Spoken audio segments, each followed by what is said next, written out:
Why leaders must recharge, the hidden cost of skipping rest, and how to actually reset. Let's be honest. Stress isn't a visitor in leadership. It's a permanent resident. It doesn't knock. It just shows up, usually right when you'd like to catch your breath. But here's the kicker. When holidays, vacations, or even a long weekend finally show up, most leaders don't actually rest. They pack their stress right in the suitcase next to the socks and the sunscreen. Today, we're going to talk about why recharging isn't a luxury.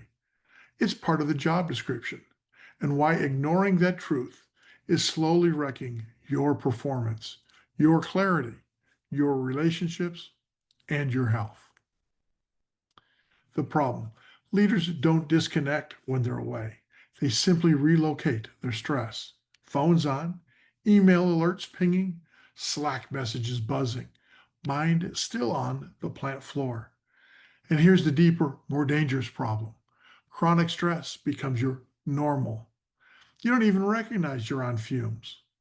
Hard fact: according to the American Institute of Stress, 80% of workers feel stress on the job, and nearly 50% say they need help learning how to manage it.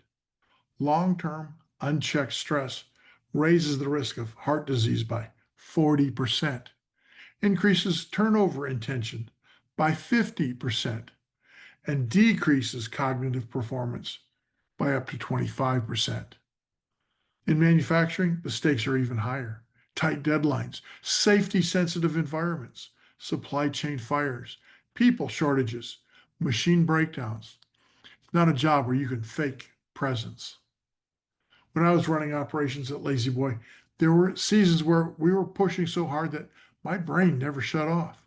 Even on vacation, my wife and I would be sitting at a quiet cafe and I'd suddenly be calculating production output in my head. I wasn't away. I was just geographically relocated.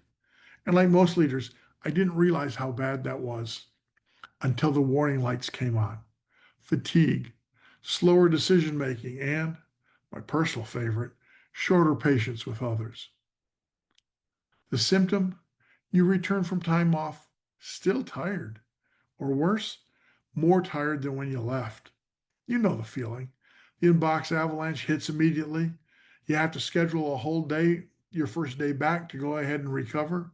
The first crisis is waiting in the parking lot. You walk into the building thinking, maybe I need another vacation to recover from this vacation. Some other symptoms may include brain fog, short temper, reduced creativity, feeling disconnected from family, even when you're physically present, poor sleep, zero enthusiasm for work that you once enjoyed. These aren't personality quirks. These are signs your nervous system is stuck in overdrive. You're driving cross country without ever stopping at a gas station. Most leaders try one or all of these. A, they take micro breaks. You convince yourself that checking email every few hours on vacation is staying ahead. The reality is preventing your brain from resetting. The reality is preventing your brain from resetting. B, one big vacation fixes everything.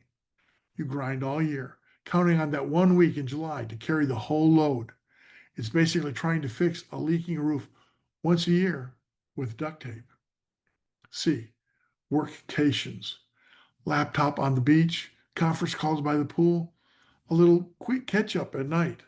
Let's call it what it is: working from a different zip code. D, you push through until things calm down. Spoiler alert, things never calm down. Operations always finds a way to generate new chaos. E, pretend you're fine. This is the classic manufacturing leader move. Chest out, chin up, tell everyone you're good. Meanwhile, your stress level is doing circles around the moon. So, why do these solutions rarely work? Because you never actually shut off. Your brain stays wired in threat mode. Stress hormones, the cortisol and adrenaline, they don't care that the calendar says vacation. If you're checking emails, your brain thinks you're still in the fight. B, because recovery requires downtime, not partial downtime. Just like a machine, you need a full shutdown to reset, not a soft reboot. Partial rest equals partial recovery. Partial recovery equals cumulative fatigue. Cumulative fatigue equals bad decisions, poor judgment, and burnout. See, because you haven't built systems that allow you to step away. If the business falls apart when you're gone, that's a systems problem, not a you problem. D, because you confuse availability with leadership. Most leaders stay plugged in during time off because they feel guilty. They fear being seen as out of touch. They think real leaders don't step away. But here's the truth. Real leaders build teams and systems that don't collapse when they're not in the building. E, because stress is cumulative, not self-correcting. If you don't manage it, it manages you. And it doesn't care how tough you think you are. The one thing you can do to actually move the needle: establish a real recharge ritual and enforce it, just like a production standard. This is not a nice to have, it's a performance tool. A recharge ritual is simple but structured plan to help you actually disconnect and refill your tank. Here's what it includes. Step 1, declare a no work zone. No emails, no texts, no Slack, no drive-by calls. Tell your team, when I'm out, I'm out. Here's who to contact. Then enforce it. Step 2, appoint a designated leader. Appoint a person empowered to make decisions while you're away. Their job, keep things moving without you. It's also a great development opportunity. Succession planning on a small scale.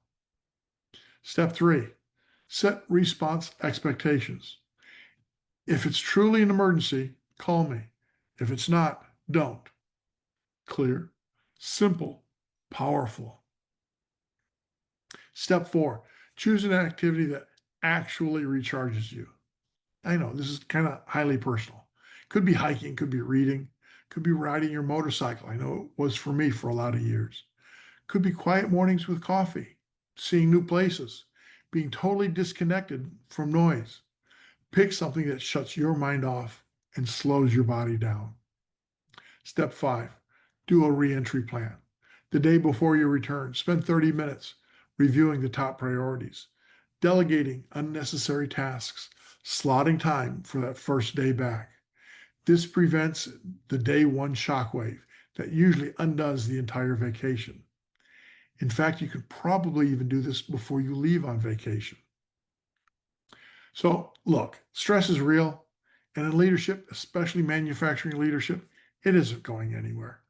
But if every holiday or vacation becomes just another workstation with better scenery, you're not leading with strength.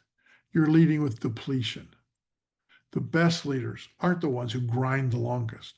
They're the ones who know how to recharge so they can make high quality decisions, lead people effectively, and stay resilient for the long haul. Protect your energy like your business depends on it, because it does. Thanks for watching. If you found this valuable, hit that like button, subscribe, and share this with another leader who hasn't taken a real break since the Bush administration.